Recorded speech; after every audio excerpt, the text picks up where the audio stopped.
ये काम बच्चा नहीं इतना किया जाए ना, ये कोई घबराने वाली गल नहीं। अल्लाह के फजल नाल बड़ा रिज़्क रब दिंदा है, कोई परेशानी नहीं। चोरी का माल ना चारो, किसी का फसल ना चारो, नुकसान नहीं होंदा। ध्यान रखो, अल्लाह ते अल्लाह दे रसूल दा जिक्र करो, इहदे मगर सत्ते खैरां ने। बिस्मिल्लाहिर्रहमानिर्रहीम। अस्सलाम वालेकुम वीवर्स। एक और गोट फार्मर के पास मौजूद हूँ जिनके पास ऑलमोस्ट 12 जानवर हैं।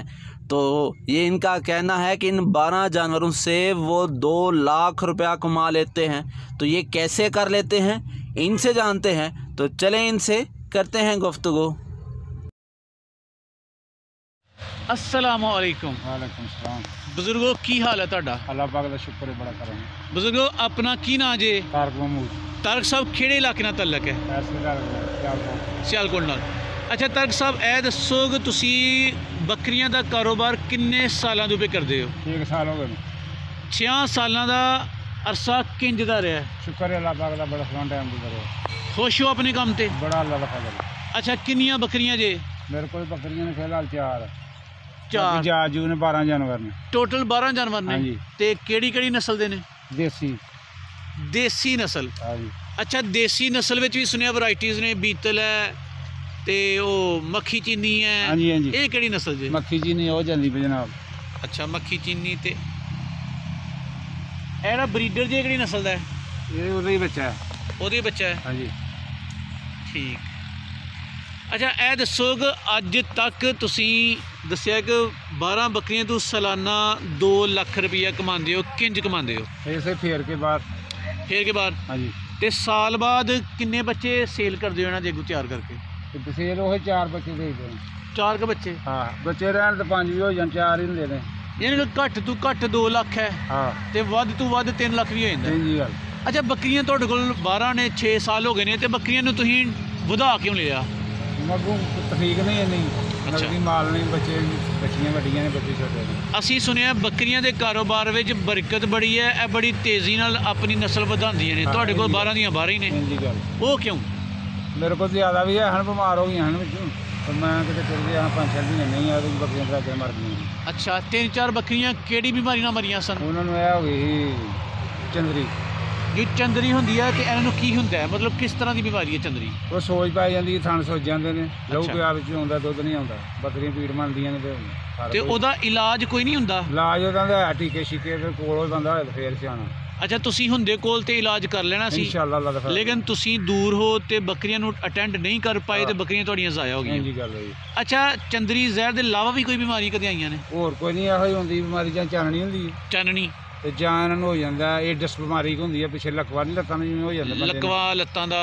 ते चाननी विच की हुंदा है? ਚਾਨਣੀ ਜਾਂ ਪੇਟ ਸੁੱਜ ਜਾਂਦਾ ਥੱਲੇ। पेट सुज जांदा है। ਹਾਂ। अच्छा ए तुहानूं की ख्याल की समझदे हो कि ਇਹ ਬਿਮਾਰੀਆਂ ਇਹਨਾਂ ਨੂੰ ਕਿਉਂ ਲੱਗਦੀਆਂ ਨੇ? ਇਹ ਇਹਨਾਂ ਦੇ ਪੱਠੇ ਛੇਟੇ ਤੇ ਯਾਦ ਨਹੀਂ ਕਰਦੇ, ਜਿਹੜੀ ਪੱਠੇ ਛੱਠੇ ਇਹ ਬਿਟ ਛੇਟ ਖਾਂਦੇ ਨੇ ਜਾਨਵਰ, ਪੱਥਰ ਲਾਉਂਦੇ ਆ ਨਾ, ਗੰਦੇ ਪੱਠੇ ਖਾਂਦੇ ਨੇ। ਤੇ ਆਹ ਗੰਦਾ ਵਿੱਚ ਬਿਟ ਛੇਟ ਖਾ ਲੈਂਦੇ ਤੇ ਹੋ ਜਾਂਦਾ। ਠੀਕ। ਅੱਛਾ ਬੱਕਰੀਆਂ ਦਾ ਦੁੱਧ ਵੀ ਹੁੰਦਾ ਹੈ? ਹਾਂਜੀ। ਕਿੰਨਾ ਕੁ ਦੁੱਧ ਤੁਹਾਡੇ ਕੋਲ ਕਿਸੇ ਬੱਕਰੀ ਨੇ ਦਿੱਤਾ ਹੈ? ਮੇਰੀ ਬੱਕਰੀ ਇੱਕ ਦਿੰਦੀ ਜੀ 2 ਕਿਲੋ। ਉਹ 2 ਕਿਲੋ ਦੁੱਧ ਦਾ ਕੀ ਕਰਦੇ ਹੋ? ਉਹ ਚਾਸ਼ਾ ਬਣਾ ਲਈ ਦੀ। ਅੱਛਾ ਇਹ ਵੀ ਦੱਸੋ ਕਿ ਇਹ ਬੱਕਰੀਆਂ ਨੂੰ ਖੁਰਾਕ ਦੇ ਵਿੱਚ ਕੀ ਪਾਉਂਦੇ ਹੋ? ਮੈਂ ਜਦੋਂ ਹੁਣ ਮੌਸਮ ਸਿਆਲ ਦਾ ਆ ਗਿਆ ਨਾ, 2 ਮਹੀਨੇ ਪੋ ਤੇ ਮਾਂਗ, ਅੱਛਾ ਕਰਾ, ਚੋਕਰ ਤੇ ਕਣਕ। ਇਹ ਸਰਦੀਆਂ ਵਿੱਚ ਪਾਉਂਦੇ ਹੋ? ਕਰਾ, ਚੋਕਰ ਤੇ ਕਣਕ। ਹਾਂਜੀ। ਤੇ ਇੱਕ ਬੱਕਰੀ ਨੂੰ ਕਿੰਨੀ ਮਿਕਦਾਰ ਵਿੱਚ ਪਾਉਂਦੇ ਹੋ? ਇਹ ਪਾਣਾ 2 ਕਿਲੋ ਚੋਕਰ, ਅੱਧੀ ਝੜੀ ਕਰਾ, ਅੱਛਾ। 2 ਕਿਲੋ ਕਣਕ। ਸਾਰੇ ਜਾਨਵਰਾਂ ਨੂੰ? ਸਾਰਿਆਂ ਨੂੰ, ਛੋਟਿਆਂ ਵੱਡਿਆਂ ਨੂੰ? ਬਿਲਕੁਲ ਬੱਕਰਾ ਬੱਕਰੀ ਹਰ ਇੱਕ ਨੂੰ? ਸਭ ਨੂੰ, ਦੁਖੋਲੀਆਂ ਦੀ ਪਹਾੜੀ ਦੀ। ਤੇ ਗਰਮੀਆਂ ਵਿੱਚ ਕੀ ਪਾਉਂਦੇ ਹੋ? ਗਰਮੀਆਂ 'ਚ ਬਾਹਰ ਹੀ ਚੋਕਦਾ ਮਾਲ। ਬਾਹਰ ਹੀ ਚੁਗਦਾ ਮਾਲ? ਠੀਕ ਹੈ।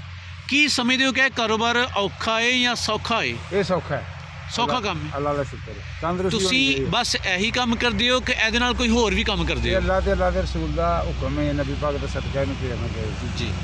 ਅੱਛਾ ਇਹ ਦੱਸੋ ਕਿ ਅਗਰ ਕੋਈ ਬੰਦਾ ਗੋਟ ਫਾਰਮਿੰਗ ਕਰੇ ਤੇ ਕਿੰਨੇ ਕੁ ਜਾਨਵਰਾਂ ਤੋਂ ਸਟਾਰਟ ਕਰੇ ਤਾਂ ਕਿ ਉਹਨੂੰ ਫਾਇਦਾ ਵੱਧ ਤੋਂ ਵੱਧ ਹੋਏ? ਭਾਜੀ ਇਹ 15-16 ਜਾਨਵਰ ਹੋਣੇ ਚਾਹੀਦੇ ਨੇ ਸ਼ੁਰੂ ਵਿੱਚ? ਹਾਂ। ਤੇ ਬੰਦਾ ਪਿੱਛੇ ਨਹੀਂ ਤੜਾ ਹੋਣਾ ਚਾਹੀਦਾ, ਕੰਮ ਬੜਾ ਹੋ ਜਾਂਦਾ। 15-16 ਤੋਂ ਸਟਾਰਟ ਕਰੇ? ਹਾਂ। ਅੱਛਾ ਨਸਲ ਕਿਹੜੀ ਚੰਗੀ ਚੌਖੀ ਰਹਿੰਦੀ ਹੈ ਪੰਜਾਬ ਨਸਲ ਹੈ ਵਿੱਚ? ਦੇਸੀ ਬੱਕਰੀ। ਅੱਛਾ ਇਹ ਮੈਂ ਮੰਗਵਾਈਆਂ ਨੇ, ਇਹਦੇ ਨਾਲ ਕੀ ਪੈਂਦਾ ਨਾਂ ਲੈਂਦੇ ਜਿੱਧਰੋਂ ਨਾ ਹੀ ਭੁੱਲ ਗਿਆ ਮੈਨੂੰ। ਸਾਹੀਵਾਲ ਵਾਲੀ ਸਾਈਡ ਤੋਂ? ਨਹੀਂ ਯਾਰ, ਰਾਜਨਪੁਰ ਤੋਂ। ਰਾਜਨਪੁਰ ਤੋਂ? ਉਹ ਚੁੱਕੀਆਂ ਬੱਕਰੀਆਂ ਦੋ। ਠੀਕ ਹੈ। 45,000। ਅੱਛਾ ਦੇਸੀ ਬੱਕਰੀਆਂ ਦੀਆਂ ਤੇ ਦੇਸੀ ਬੱਕਰੀਆਂ ਦੇ ਰੇਟ ਮਾਰਕੀਟ ਵਿੱਚ ਕੀ ਚੱਲਦੇ ਪਏ ਨੇ? ਮਾਰਕੀਟ 'ਚ ਜਿਹੜਾ ਦੇਸੀ ਬੱਕਰਾ ਨਾ ਚੰਗਾ ਹਾਂ 50 ਤੇ 55 45। ਅੱਛਾ ਬੱਕਰੀ ਜਿਹੜੀ 40,000 ਦੀ 45,000 ਦੀ ਚੰਗੀ ਲੱਭਦੀ ਜੋੜੇ ਵਾਲੀ ਠੀਕ। ਤੇ ਚਰਾਈ ਇਹਨਾਂ ਦੀ ਪੂਰਾ ਦਿਨ ਕਰਦੇ ਹੋ? ਪੂਰਾ ਦਿਨ ਰਾਤ ਨੂੰ 11 ਵਜੇ ਤੋਂ ਲੈ ਕੇ ਸ਼ਾਮ ਦੇ ਜਾਣ ਤੱਕ। ਤੇ ਰਾਤ ਨੂੰ ਕਰਾ ਚੋਕਰ ਕਣਕ ਹੀ ਕੁਛ ਪਾਉਂਦੇ ਨਹੀਂ ਬਸ? ਪਾਉਣਾ ਰਾਤ ਨੂੰ, ਰਾਤ ਨੂੰ ਕੁਛ ਨਹੀਂ ਪਾਉਂਦੇ। ਤੇ ਕਰਾ ਚੋਕਰ ਕਣਕ ਕਿਹੜੇ ਟਾਈਮ ਪਾਉਂਦੇ ਜਦੋਂ ਹੋ? ਬਾਰਿਸ਼ਾਂ ਸ਼ੁਰੂ ਹੋਣੀਆਂ ਨੇ ਬਾਰਿਸ਼ਾਂ ਵਿੱਚ ਪਾਓਗੇ? ਧੁੰਦਾਂ 'ਚ। ਤੇ ਰਾਤ ਨੂੰ ਕੋਈ ਚੀਜ਼ ਨਹੀਂ ਕਰ ਕੋਈ ਪਾਉਂਦੇ? ਬਿਲਕੁਲ ਅੱਜ ਕਿਹਨਾਂ ਇੱਕ ਬੱਕਰੀ ਦੇ ਤੁਹਾਡਾ ਖਰਚਾ ਰੋਜ਼ ਦਾ ਫਿਰ ਕੀ ਆ ਜਾਂਦਾ ਹੈ? ਇੱਕ ਬੱਕਰੀ ਦਾ ਖਰਚਾ ਹੁਣ ਪਾਣਾ ਹੀ ਕੋਈ ਨਹੀਂ, ਬਾਹਰ ਹੀ ਜਾ ਕੇ ਜਾਣਾ। ਫ੍ਰੀ ਹੈ, ਯਾਨੀ ਕਿ ਤੁਹਾਡੀ ਮਸ਼ੱਕਤ ਤੇ ਮਿਹਨਤ ਹੀ ਮਿਹਨਤ ਹੈ, ਮਿਹਨਤ ਬਿਲਕੁਲ, ਖਰਚਾ ਕੋਈ ਨਹੀਂ ਖਰਚਾ ਆਉਂਦਾ। ਕੋਈ ਨਹੀਂ। ਅੱਛਾ, ਅਗਰ ਕੋਈ ਬੰਦਾ ਇਹ ਕਾਰੋਬਾਰ ਕਰੇ, ਤੁਸੀਂ ਕਿਹਾ ਜਾਨਵਰ ਜ਼ਾਇਆ ਵੀ ਹੋ ਜਾਂਦੇ ਨੇ, ਹਾਂਜੀ ਹਾਂਜੀ, ਇਹ ਕਾਰੋਬਾਰ ਕਰਨ ਵਿੱਚ ਕਿੰਨਾ ਕੁ ਰਿਸਕ ਹੈ? ਬੜਾ ਅੱਲਾ ਦਾ ਫਜ਼ਲ ਹੈ ਜੀ, ਕਰਨ ਵਾਲਾ ਕੋਈ। ਰਿਸਕ ਵੀ ਹੈ ਇਹਦੇ ਵਿੱਚ? ਹਾਂਜੀ ਬਹੁਤ ਜ਼ਿਆਦਾ। ਤੇ ਉਹ 16 ਜਾਨਵਰ ਲੈ ਉਹਨੂੰ ਇੱਕ ਸਾਲ ਸਾਂਭ ਛੜੋ, ਪਰ ਜਬਲ ਹੋ ਜਾਂਦੇ ਨੇ। ਨਹੀਂ, ਮੈਂ ਕਹਿੰਦਾ ਖਤਰਾ ਵੀ ਹੁੰਦਾ ਨਾ, ਜਿਵੇਂ ਜਾਨਵਰ ਜ਼ਾਇਆ ਹੋ ਜਾਂਦੇ ਨੇ, ਰਿਸਕ? ਖਤਰਾ ਕੋਈ ਨਹੀਂ, ਅੱਲਾ ਦੀ ਨਜ਼ਰ ਸਵਾਲੀ ਹੋਣੀ, ਜਿਹਦੀ ਪੱਠਾ ਨਾ ਕਿਸੇ ਚੋਰੀ ਚਾਰੋ। ਜਿਵੇਂ ਹੁਣ ਤੁਹਾਡੇ ਕੋਲ ਖਲੋਤਾਂ ਤਾਂ ਬੱਕਰੀਆਂ ਫਸਲ 'ਚ ਵੜ ਗਈਆਂ ਨੇ, ਜੀ ਜੀ ਇਹ ਨਜਾਇਜ਼ ਹੀ ਹੈ ਨਾ। ਜੀ ਜੀ। ਚੋਰੀ ਨਾ ਚਾਰੋ, ਕਿਸੇ ਦਾ ਨਜਾਇਜ਼ ਫਸਲ ਨਾ ਚਾਰੋ, ਦਰਖਤ ਨਾ ਨਜਾਇਜ਼ ਵੱਢੋ, ਕੁਛ ਵੀ ਫਿਰ ਨਹੀਂ ਕੁਛ ਹੁੰਦਾ ਨਹੀਂ ਅੱਲਾ ਦਾ ਹੁੰਦਾ। ਫਜ਼ਲ। ਐਂਡ ਤੇ ਜਿਹੜੇ ਲੋਕ ਤੁਹਾਨੂੰ ਵੇਖ ਕੇ ਬੱਕਰੀਆਂ ਦਾ ਕੰਮ ਕਰਨਾ ਚਾਹੁੰਦੇ ਨੇ, ਉਹਨਾਂ ਨੂੰ ਤੁਸੀਂ ਕੀ ਮਸ਼ਵਰਾ ਦੇਣਾ ਪਸੰਦ ਕਰੋਗੇ? ਅਸੀਂ ਦੇਖੋ ਜੀ, ਅੱਖਾਂ ਤੇ ਬਣਾਓ, ਅੱਛਾ ਕੰਮ ਹੈ। ਮਾਲ ਚਾਰੋ, ਨਿਜਤ ਨਾਲ ਹੌਲਾ, ਰੋਜੀ ਬੜੀ ਦਿੰਦਾ। ਚਲੋ ਜੀ ਜਿਨ੍ਹਾਂ ਕੋਲ ਪੈਸੇ ਨੇ ਸਾਰੇ ਉਹਨਾਂ ਦੇ ਲੱਖਾਂ ਨਾਲ ਬਣਾਏ ਨੇ। ਜੀ ਜੀ ਠੀਕ ਹੈ ਜੀ। ਬਜ਼ੁਰਗੋ, ਬੜੀਆਂ ਸੋਹਣੀਆਂ ਗੱਲਾਂ ਕੀਤੀਆਂ ਨੇ, ਤੁਹਾਡੀ ਵਾਹਵਾ ਸਾਰੀ ਮਿਹਰਬਾਨੀ।